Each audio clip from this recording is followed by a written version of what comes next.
सावरकर, विनायक दामोदर सावरकर।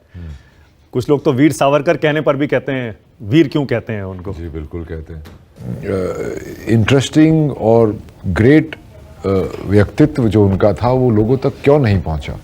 फिर जब मैंने हिंदी में अंग्रेज़ी में किताबें पढ़नी शुरू की तो मोस्टली अंग्रेज़ी किताबों में जो एक तकबे के लोगों ने लिखी थी, एक पैराग्राफ में पूरी सशस्त्र क्रांति को नाप देते थे, भाई ये भी था, ये भी था, ये भी था, इन्होंने कुछ किया नहीं, कुछ कर नहीं पाए, कुछ नहीं हुआ। माफी मांगते थे ये तो। माफी सावरकर जी ने कभी माफी नहीं मांगी। कोई माफी वीर जो उनके नाम है, सावरकर जी माफी वीर नहीं थे फॉर श्योर। वो माफी जो माफीनामा जो बोला जाता है वो एक्चुअली एक याचिका होती है जो कोर्ट में, अगर आप किसी का भी कोर्ट से पाला पड़ा हो या स्कूल में जब हमको एप्लीकेशन लिखवाते थे तो एक लैंग्वेज यूज़ करते थे, respected, your honour, yours obediently, yours faithfully. तो ये हर एक बेल प्ली होती थी जो कि सब ने लिखी थी। उन्होंने पूरी कोशिश की हर तरीके से कि यहाँ से मैं कैसे निकलूँ और जाके अपने स्वतंत्रता संग्राम में और अपने देश के लिए कल्चरली सोशली मैं क्या करूँ, आज़ादी की लड़ाई में योगदान दे सकूँ, इसीलिए उन्होंने बाहर आने की कोशिश की। या और कोई भी करेगा, कोई भी करेगा। तो क्यों उनको फिर माफी वीर कहा जा रहा है आजकल? ये माफी वीर जब उनकी तरफ, उनके खिलाफ बहुत गलत प्रोपेगेंडा चलाया गया है, शुरू से ही चलाया गया है। वो शुरुआत वहाँ से हुई थी जब उन्हें रॉन्गफुली गांधी जी के मर्डर में अक्यूज़ किया गया था। हालांकि उनके कोई एविडेंस नहीं था, कोई जुडिशियल एविडेंस नहीं था। उनको बोला कि इनकी सोच की वजह से इनका ताल्लुक हो सकता है उससे। गोडसे के साथ उनका नाम आया था। जी। पर वो बाद में बरी हो गए थे। बरी हो गए थे क्योंकि एविडेंस तो छोड़ो, कोई कनेक्शन ही नहीं एस्टेब्लिश कर। क्यों उनका नाम जोड़ा गया था? हाँ, उसके पीछे कहानी है।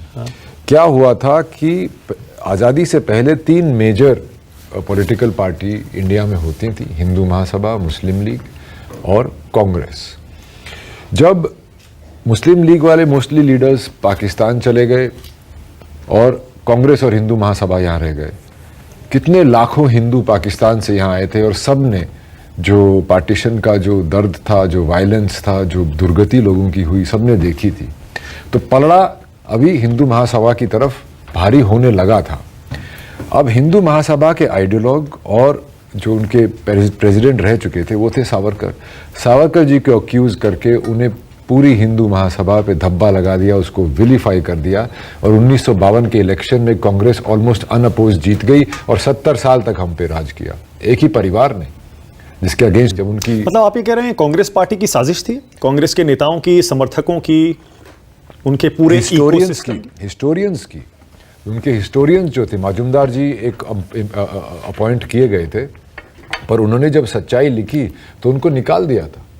फिर जो गवर्नमेंट क्रोनीज थे उन्होंने ही हमारा इतिहास लिखा, जो कि एनसीईआरटी बुक्स में भी, उसमें भी मोस्टली लेफ्ट लीनिंग लोग होते थे जिन्होंने हमारा एजुकेशनल सिस्टम बनाया।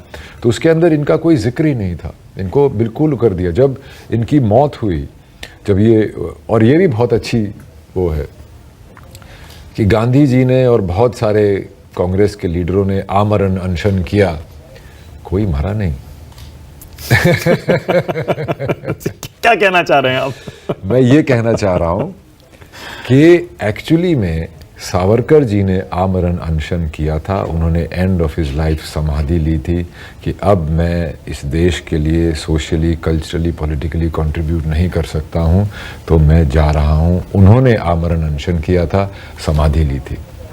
तो ये एक बहुत आयरॉनिक बात है, जिस चीज़ें हैं जो किसी का ध्यान उस तरफ गया नहीं है। और जब गांधी जी आमरण अनशन किया लेकिन उससे उनकी मृत्यु नहीं हुई, कभी नहीं हुई। तो नहीं क्या कहना चाह रहे हैं? मतलब मैं कहना चाह रहा हूं कि आमरण अनशन की जो बात करते हैं, अहिंसा की जो बात करते हैं, वो एक पॉलिटिकल टूल था, दिखावा था, जिससे कि लोग जुड़े। मैं बिल्कुल नहीं कह रहा हूं गांधी जी का योगदान मैं बिल्कुल भी उसको कम नहीं कर रहा हूं हमारी स्वतंत्रता